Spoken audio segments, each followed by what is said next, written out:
You're listening to The Secrets of Star Trek, where we discuss the hidden layers and deeper meanings found in all the Star Trek TV, series, movies, and more. And today we're discussing the Voyager episode, Initiations. I'm Dom Bettinelli, and joining me today on the panel are Jimmy Akin. Hey, Jimmy. Howdy, Dom. And Father Corey Stika. Hey, Father Corey. How's it going? Folks, be sure to stick around to the end of the episode. We have more of your excellent listener feedback. And I want to encourage you to follow The Secrets of Star Trek in Apple Podcasts, Spotify, TuneIn, your favorite podcast app, or watch us on our YouTube channel at youtube.com/StarQuestMedia, where you should make sure to hit the bell to get notifications. And another show on the StarQuest network you're sure to enjoy is called, I would recommend today, The Secrets of Movies and TV Shows. We have a lot of great episodes coming up, and you can check that out wherever fine podcasts are found, or at sqpn.com/secrets.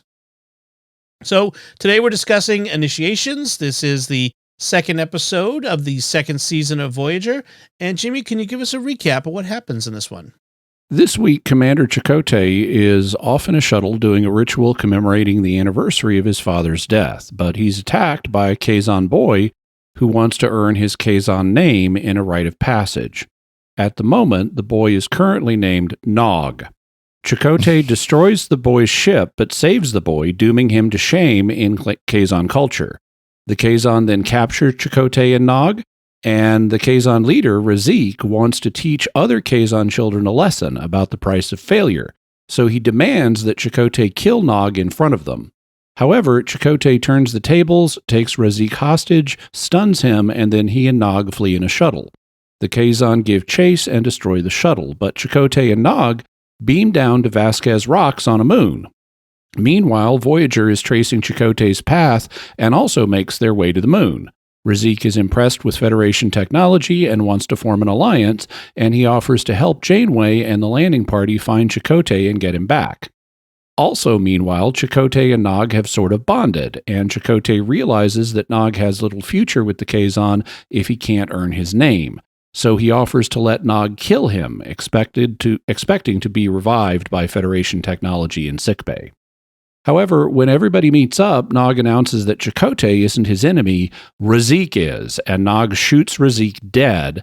Afterwards, he claims his Kazon name, and the episode ends with Chakotay performing that ritual again and asking his father's spirit to watch over both him and Nog. The end. I literally have in my notes, luckily, Chakotay and Carr are able to beam down to Vasquez Rocks to escape. Yep, yeah. There's that very recognizable slanted rock that is in every Star Trek shot. Yeah. Of Vasquez Rocks. In my summary, I initially just said they beamed down to Vasquez Rocks, but then I realized I needed to add the moon part to explain how Voyager was getting there. For folks who aren't up on it, Vasquez Rocks is a place in Southern California, just outside Los Angeles. I've been there, right? And it's very distinctive rocks where they have filmed outdoor scenes, outdoor locations for every Star Trek series. Literally, I think even every up to modern, one. even up to the newer series like Discovery and things like that. Picard, that's where Rafi had her mobile home trailer. Yep. And it's really cool to go to Vasquez Rocks and stand there where the Gorn fight happened and climb on the rocks where Finnegan was and everything. And just watch out for the signs that say beware of rattlesnakes. Yep. Yes. Watch out for the rattlesnakes, too. Yeah. We're not worried about the signs. We're worried about what the signs are warning you. By the way, speaking of recognizable things and other things in my recap, so they hired Aron Eisenberg to play the Kazon boy in this, whose actual name is Carr, like the vehicle.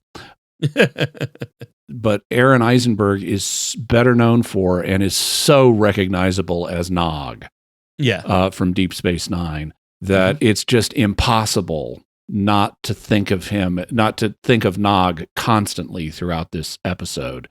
The creators of the show thought that, well, he's going to be under all this latex. He won't be that recognizable, but no, Aron Eisenberg has an incredibly recognizable voice and vocal mannerisms. It's transparent that this is the guy who plays Nog. And they later admitted they kind of made a mistake by casting him. Not that he did a bad job. He's a good actor, but it's just they didn't want everyone to constantly be thinking Nog throughout this episode. How could we possibly think Nog when we're watching about an alien rebellious teenager? Yeah. Yeah. Hello, played by the same actor. Yeah. Anyway, we skipped over our initial or overall impressions. Father Corey, what's your overall impression of this one? Nog is a Kazon. And Chakotay's an idiot. That's Oh, we'll get to Chakotay's an idiot. So, that's my summary of this episode. Nog is a Kazon and Chakotay is an idiot. So, yeah. Okay. How about you, Jimmy? Overall, well, my summary would be Chakotay's an idiot and Nog is a Kazon. I like your twist there. Yeah. There are definite themes of fatherhood in this one, but they kind of drop the ball at some point and don't actually close the loop. I mean, it's kind of frustrating because there are massive plot holes. You know, they roll out these threads of themes and don't close them off. And I agree. You know, it just kind of becomes this story of Nog's a Kazon and Chakotay's an idiot, or whichever version you want to do that. So thanks for listening to the secrets of Star Trek. No, just to say a little bit more, it's not a terrible episode. It's just kind of there. It's dumb. It's just a dumb episode. It's not a terrible episode. It's just dumb. It's apparently was written because they felt like Chakotay didn't get enough to do in the first season. So they needed a Chakotay focused episode. In fact, they have 3 Chakotay focused episodes this season to address that, and this is the first. Yes. I have to admit, part of the problem is Kazon are my least favorite Delta Quadrant aliens. They're even worse than the Vidians. Yeah. Yes. I wouldn't even put that caveat of Delta Quadrant. They're probably my least favorite aliens in Star Trek. They're just yuck. It's just boring. I don't know. Not interesting. They're even worse than the Discovery era first season Klingons. You know, they're like Klingon. They're like poor man's Klingons with bad hair days. Oh, bad hair. and they're just lame. And this episode, interestingly, I was reading about the behind the scenes stuff, and you know, they became aware of the problem that they had with the Kazon in viewer reception. That viewers were viewing them as these are like Klingons only lame. And so when the writer initially did his draft, and he'd written plots before and he'd written screenplays before, but this is the first time this writer had done both, the plot and the screenplay. And someone, I think it was Michael Piller, said, "Okay, we want to make the Kazon and their motivation distinctly different from both the Klingons and the Romulans. We want them to be an outer space street gang or set of different street gangs. That's why we have the different Kazon sects, the Kazon Nistrim and the Kazon Ogla and things like that. They're all basically outer space street gangs." And so I believe it was Pillar. He said, what I want you to do is go out, you're in Los Angeles, go out and meet some Los Angeles gang members. or go meet some police who can introduce you to some Los Angeles gang members and learn about gangs from gang members. And the writer interpreted that instruction creatively. And instead of going and meeting actual gang members, he bought an autobiography from a gang that had been written by a gang member and read it.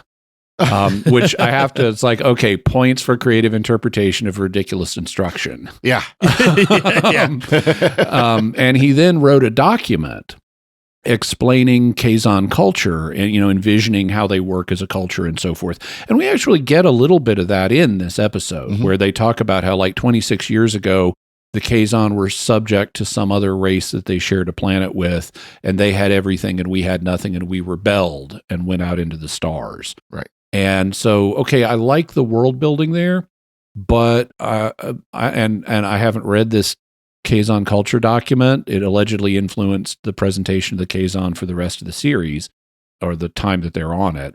But I don't know how brilliant this document was, but I'm sorry, Kazon are like Klingons, only lame.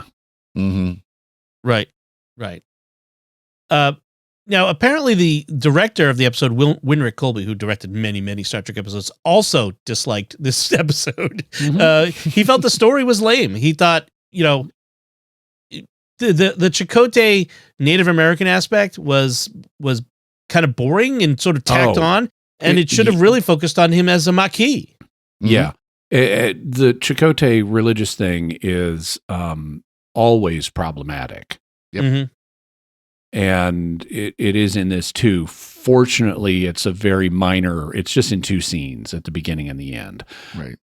But I just, dudes, if you're going to create a Native American, give him a real tribe and base what you're doing on a real tribe and its beliefs. This is like the equivalent of, we want a white character on this show. Okay, he's a European. What kind of European is he? Is he French? Is he Dutch? Is he German? Is he Italian? He's a European, and he has European beliefs and traditions. It's like, what? It's ridiculous. And as a reminder, we've discussed this before on this podcast, but the Native American traditions that they based Chakotay off of was a fraud. Yes. He was a guy who claimed to be this Native American spiritualist. He wasn't Native American, as I recall, or if he was, it was so long. He wasn't at all. He was of European Jewish ancestry, and he was a pretendian. Yeah, he made up all of it. All of it was, and it was like loosely based on sort of, maybe, kind of, but it was all a fraud. But he was hired by Voyager, the Voyager crew, to be the Native American visor, and he was just a complete and total fraud. And it was known that he was a fraud at the time. So all this Chakotay says, that's all made up. Yeah, and the ritual itself, like, just from a storytelling perspective, so he has to take a shuttlecraft far away from Voyager to do his ritual. Like, how far? Like apparently very far. Light years. Although the distances in this episode are very fluid. Like, it's at times, and the sensor range of Voyager, like, because in other episodes Voyager can sense things light years away. In this one, sometimes it's like around the corner, down the block, and they can't sense, what's going on. It's just really weird. Even the Kazon, there's one point where Chakotay tells the Kazon, well, check your long range sensors and you'll see a ship called Voyager. And yet Voyager supposedly can't see the Kazon ship. Right. And then, his shuttlecraft gets attacked, and so he takes the time to carefully fold things up and stow them away before, going to, check the sensors and the shields. The ritual objects he was using on his quest. Yeah. So, it was problematic there, and just from a storytelling, but also from the overall Native American aspect. But there's also this other, the Maki aspect of Chakotay. Like, he keeps insisting that he's peaceful and Federation, I'm a Starfleet officer. We're trained for peace and we're not warriors. I'm like, you were a Maki. You were you could either be called a terrorist or a freedom fighter, but you were a warrior. But he earned that uniform through lots of tests. Yeah. If you're going to focus on Chakotay, focus on what makes him an interesting character, which is that he's a Maki Starfleet officer.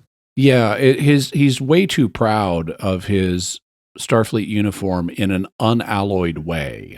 Because I can buy he's wearing the uniform. I can buy he's on the side of Starfleet now, but he's not an uncritical, fan of Starfleet. If he were, he would never have been a Maki leader.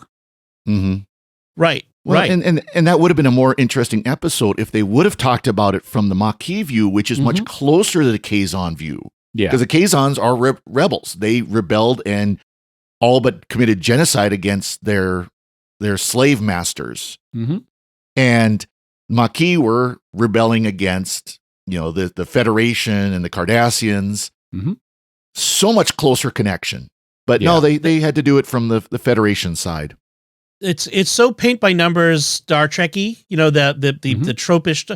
You could have, if this had been, say, a DS9 episode, you could have really delved into this conflict within Chakotay of understanding a warrior culture, but also understanding, or a rebel culture at least. Right. I mean, and it's a coming of age ritual. That's what Carr is going through, and so and as part of that is, and this is I think where we get the gang thing. Like he's got to make his bones by killing somebody. It's just a sort of a gang thing or a mafia thing.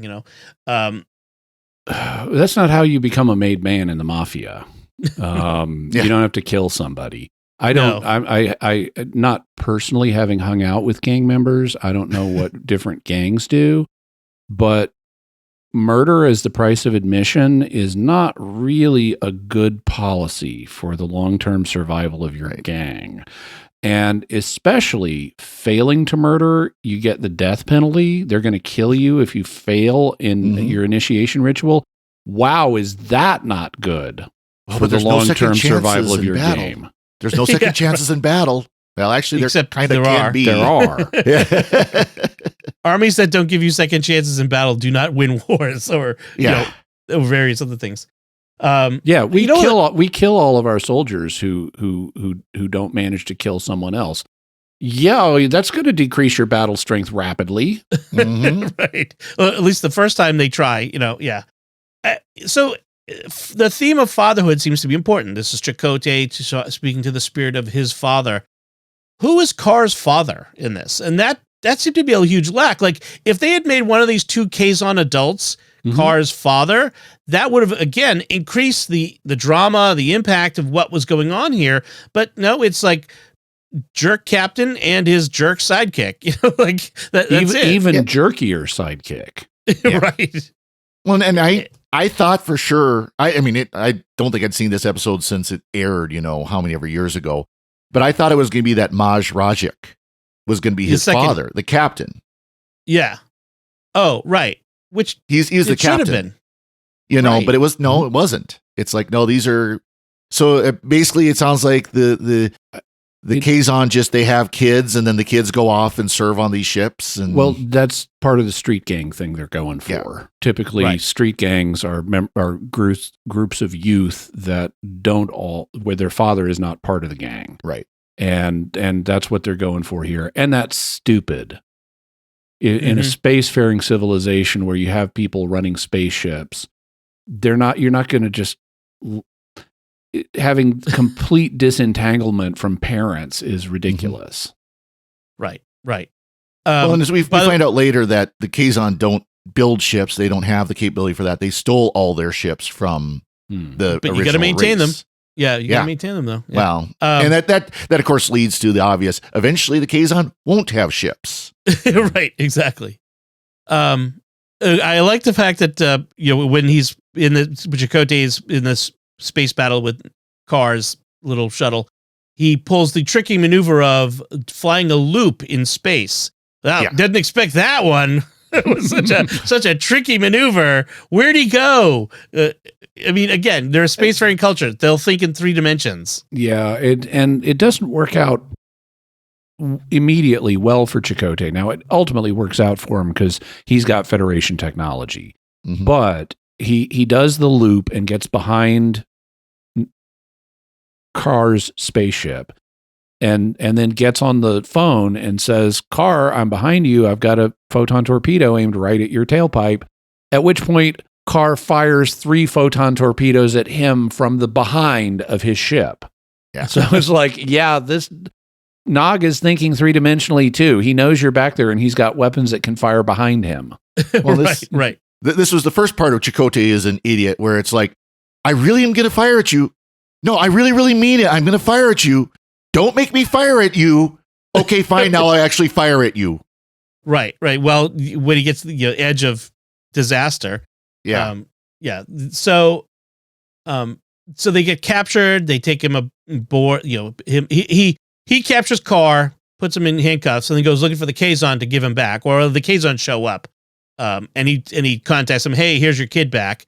Like, I'm not sure how that's how you think that's going to work out for you. Why didn't you go to Voyager? Actually, he was on his way back to Voyager, wasn't he? When they showed up. Yeah. But you call Voyager. Like, what? I don't know. You've been attacked. But his long range communications were knocked out. Conveniently out. Oh, right. The plot damage to the long range communications. Yes, his plot armor was damaged. Anyway, they take him aboard, and the Kazon put Chakotay and Kar in the trophy room. And then the idea is, let's show the other kids the consequences of failure. Here, Chakotay, you kill Kar, because that's a thing you're going to do. I liked at this moment, there was an aspect of the dialogue that I liked, because you can't kill a kid, and that's immoral, and that's what the audience is thinking, that it would be immoral. At least that's what my segment of the audience is thinking, is it would be immoral to kill Nog at this point. And I'm just going to keep calling him Nog because it's too hard. But that's not going to mean anything to Rique, and so instead of saying, I'm not going to kill him because it would be immoral, Chakotay says, you want me to kill a child in front of other children? What would it accomplish? And that's a more productive line to explore this with, because if he wasn't an idiot, Rique would realize actually killing one of our future warriors in front of other future warriors is not the best gang strategy. Yeah. And so it really wouldn't accomplish anything good, ultimately. I mean, you'd scare them, but you're sowing the seeds of your own destruction. Right. And the whole exercise results in handing Chakotay a weapon that he uses to escape. Yeah. Oh, and then back to Chakotay being an idiot. Chakotay takes Rique hostage and gets Nog's help so they can get a shuttle and escape in the shuttle. And off screen, he just stuns Rique and leaves him. It's like, dude, you don't know anything about hostage taking. Once you've got the hostage, you keep the hostage until you're safe. And if you leave the enemy commander who you've just humiliated in front of his own crew on his ship, as soon as he recovers from that stun, if not before, they're going to be chasing you down because they want both you and Nog dead. Yep. Well, also, I noticed that the Rique is not quite so willing to die in battle when he's got a phaser to his head. That the honor and glory of dying. He's not... Well, he folds like a cheap suit. I mean, he's like, is that a what good would taking him hostage do and leaving with him? Because all they're going to say, well, he wants to die in battle, so blow up the shuttle with him on it. I would argue if you're going to escape, it's better to have a hostage than not. I mean, they may not honor the hostage. They may have some ideology of we'll kill them all anyway, but you've got a better chance if you've got their leader hostage. Right. It's better to have them. Then there's this whole conversation he has once they've escaped to the moon with Kar Nog, about his name, earning a name and his uniform, and he talks about how his name is a gift from his tribe, and he earned his uniform, and that's actually a nice thing. He's setting up a conceptual parallel for Nog so he can understand, okay, you have to earn your name. I had to earn my uniform. So we both have to earn things that are important to our identities. And that's actually good from a writing perspective. That's building a cross-cultural connectivity to help Nog understand, okay, we're different. In your culture, it's a name you got to earn. In mine, it's a uniform you got to earn. But we both have had to prove ourselves. And there's this moment where Kar is telling him, like, why do you hate me? If Chakotay says, Kar is, I have to protect my territory because territory is power. He's kind of quoting back whatever, stuff he's been taught.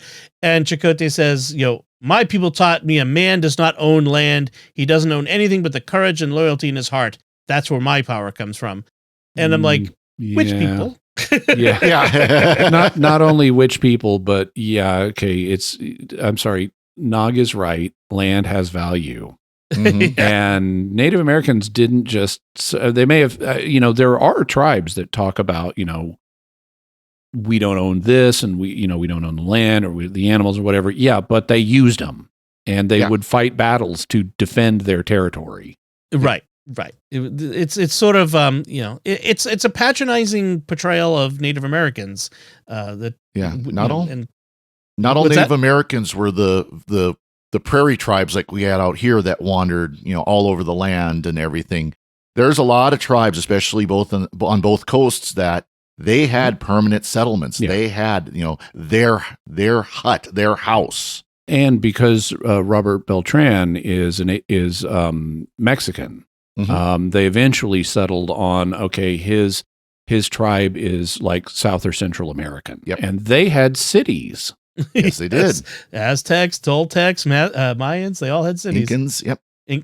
I do like one. There are a couple of bits. I was actually reading a Native American critique of how Native Americans get handled on Star Trek. This is like in an ethnic journal, and they pointed out a couple of incidents. I won't remember the second one as well, but they pointed out a couple of incidents where even though they're generally not happy with the way Native Americans are treated on Star Trek, and the author of this paper, like some others I've been aware of, was not happy with the casting of a Mexican American as a Native American. I'm going, why?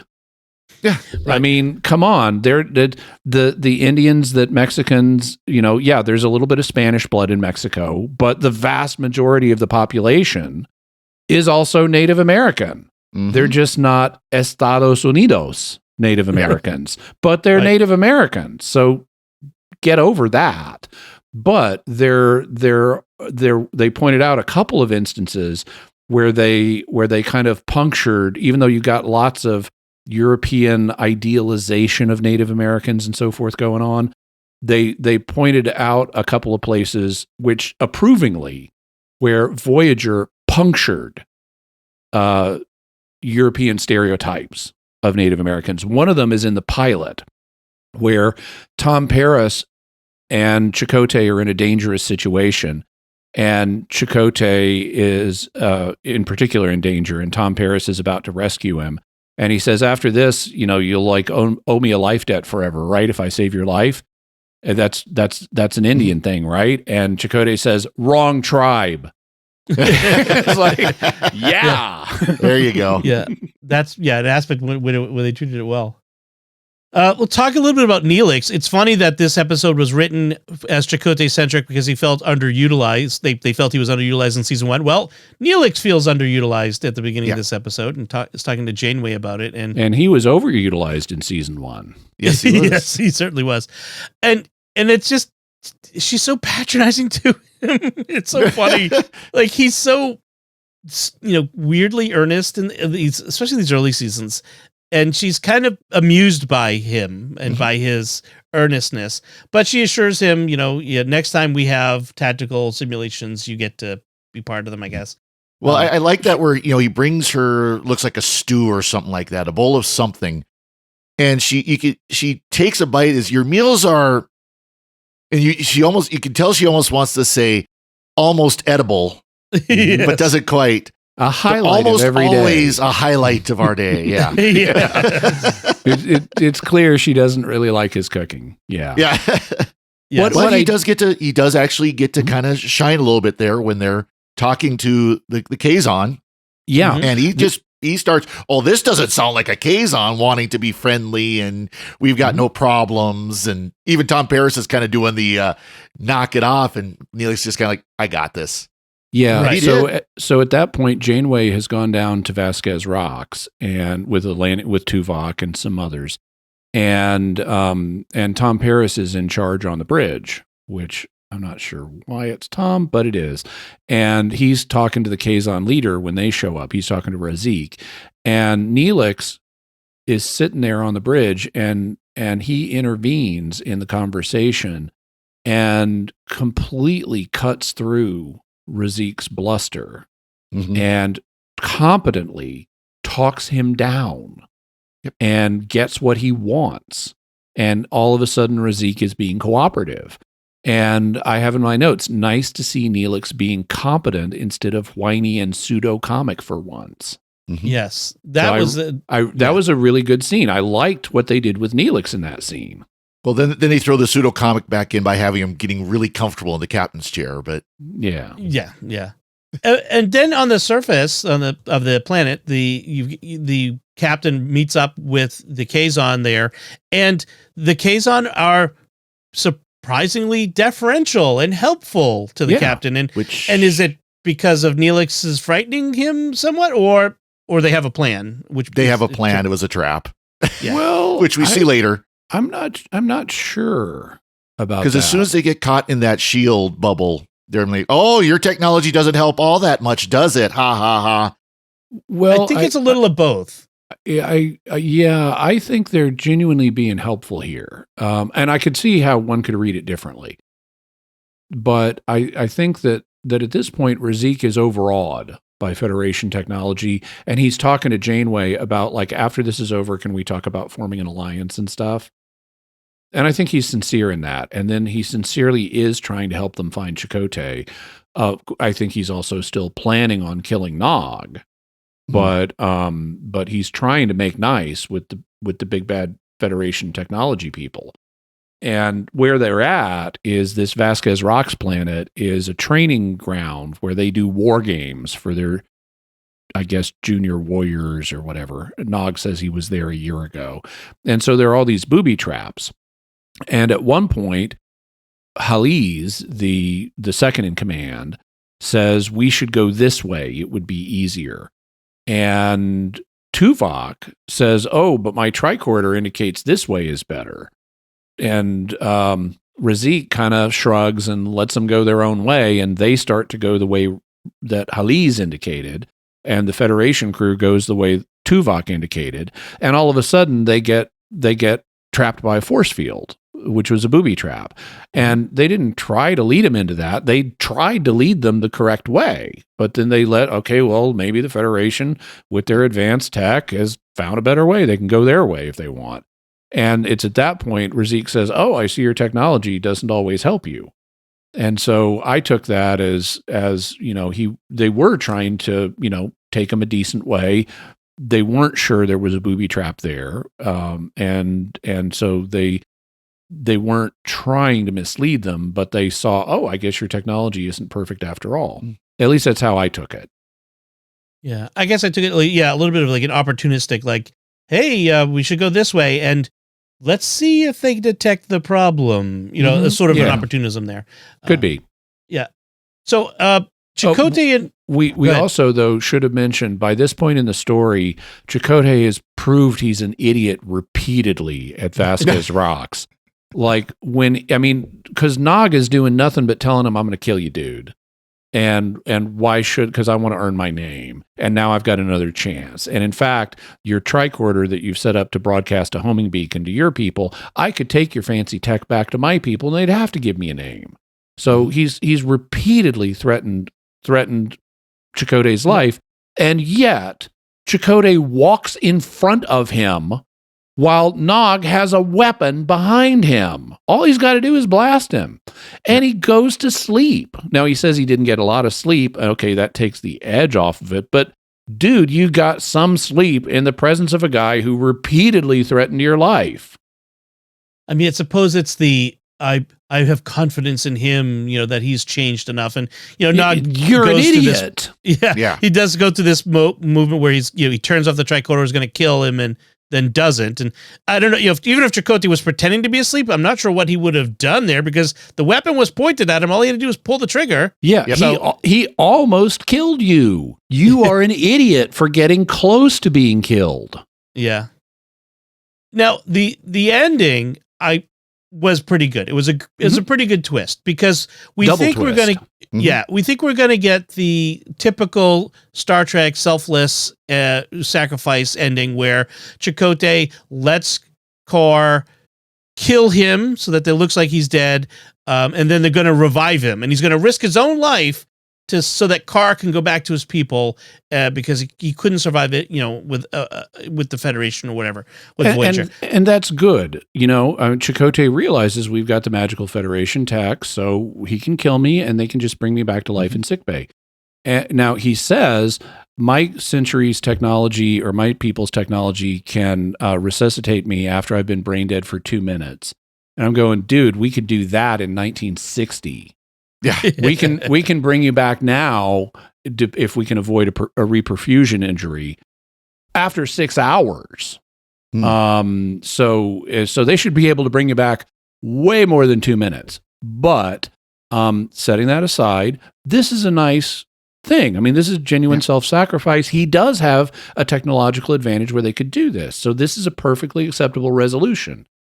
And then they don't go that way.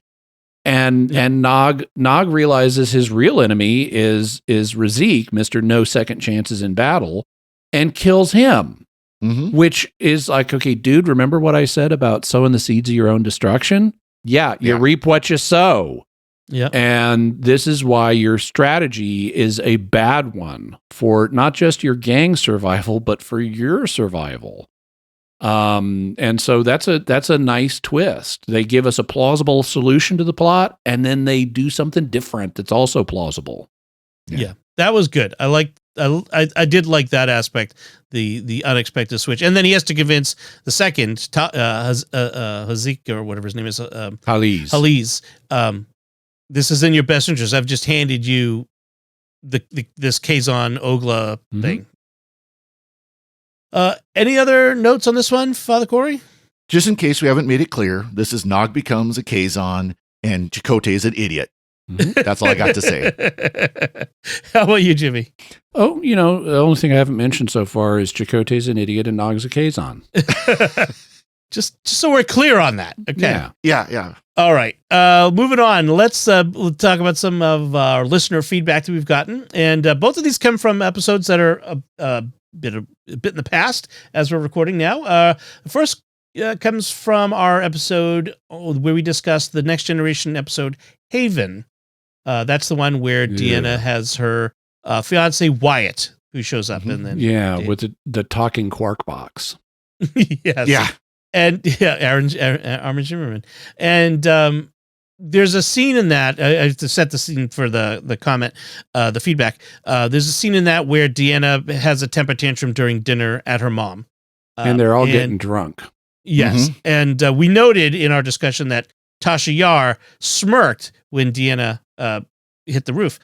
So this comment comes from Edith on our YouTube channel, and she says, Tasha smirked because nobody is used to Deanna blowing her stack, which, that's probably why. That'd probably get a lot of people smirking to see that, especially since she's doing it at her mom. And she's a counselor. It's like, okay, this counselor has family issues too. Okay. Exactly. Seeing the therapist lose her cool.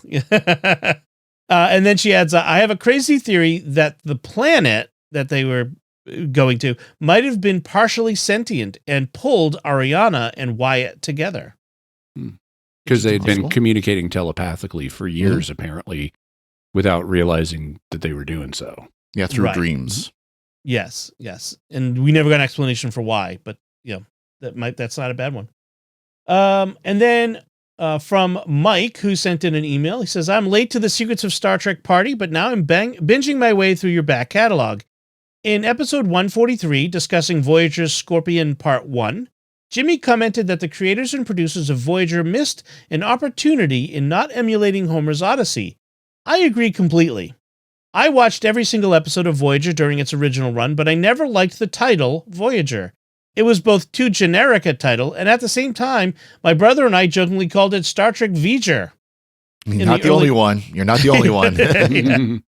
In the early 2000s, just to amuse myself, I wrote up a bunch of notes for an alternate, improved version of Voyager called Star Trek Odyssey, about the USS Odyssey, lost in the Delta Quadrant. Or if there was nervousness around the word Odyssey due to 2001, A Space Odyssey, Star Trek Ulysses. It's so obvious. They're stranded far from home, and the series is about the long voyage home. 10 years in Homer's Odyssey, 7 years of the Voyager's Odyssey. It's not an outbound voyage of exploration like the original Star Trek and Next Generation, and then later Enterprise, but a homebound voyage. Voyager was always the Odyssey, and it was nice to hear Jimmy say so. It is. It would be curious to see how many elements they could have lifted, because you don't want to make it too close. But I could imagine a race of extra tall, one-eyed cyclopses that they meet. Mm-hmm. I could imagine a planet of lotus eaters that they go to. And And it would be the very sirens and things like that. Yeah. The sirens, Scylla and Charybdis. It would be very interesting. I guess that's Jason the Argonauts. It would be interesting if Janeway gets home and finds her husband has all these suitors. Mark. Yeah. Interesting. So, that's our feedback. Thank you, everyone, for your feedback. We love getting it. And now we'd like to take a moment to thank our patrons who make it possible for us to create The Secrets of Star Trek, including Paul B., Eric, Brian B., Michael T., and William N. Their generous donations at sqpn.com/give make it possible for us to continue The Secrets of Star Trek and all the shows at StarQuest. And you can join them by visiting sqpn.com/give. And we'd also like to thank Victor Lambs, who edited this episode. So that's it from us. What did you think of Voyager's initiations? Was Chakotay stupid and Naga Kazon? Let us know by commenting on the show at sqpn.com/trek, our Facebook page at facebook.com/StarQuestMedia, or send an email to trek@sqpn.com, or visit our Discord community at sqpn.com/discord. And you can watch The Secrets of Star Trek on our YouTube channel at youtube.com/StarQuestMedia and leave a comment there. We'll be back next time when we'll be discussing the Enterprise episode, Fallen Hero. Until then, Father Corey Stika, thank you for joining me and sharing The Secrets of Star Trek. Thank you, Dom. Jimmy Akin, thank you as well. Thank you, A-koo-chee-moya, and live long and prosper. And once again, I'm Dom Bettinelli. Thank you for listening to The Secrets of Star Trek on StarQuest, and remember, your meals are getting to be almost certainly a highlight of every day.